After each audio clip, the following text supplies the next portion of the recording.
When it comes to preparing for college, saving alone isn't enough. Planning how and when you save makes all the difference. Let's walk through these charts. What you're seeing is the required annual funding to fully cover the cost of attendance at local schools like SDSU, UCSD, and USD, based on when you start saving and how aggressively the account is invested. Each column represents a different return assumption. The first is a conservative income portfolio earning about 5% annually. The second is a growth portfolio earning 8%. And the third is an aggressive growth portfolio earning 10%. At the top of each chart, notice the difference between starting at age 15 versus starting at birth.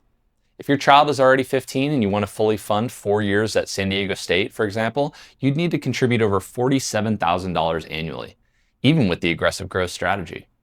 On the other hand, if you start from birth, that number drops down significantly to $5,600 per year. That's less than $470 a month. At UCSD, it drops from over $60,000 a year if you start too late to just over $7,200 annually if you start at birth. At USD, it's a little pricier. Starting early with an aggressive portfolio reduces your annual funding requirement from nearly $115,000 to just over $13,600.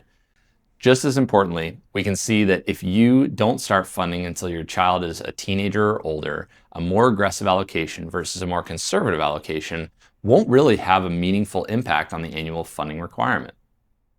This shows that time is more powerful than portfolio performance alone. Waiting until your child is older, even with a riskier allocation, won't significantly reduce the amount you need to save. But starting early, even with more modest monthly contributions, lets compounding do a lot of the heavy lifting.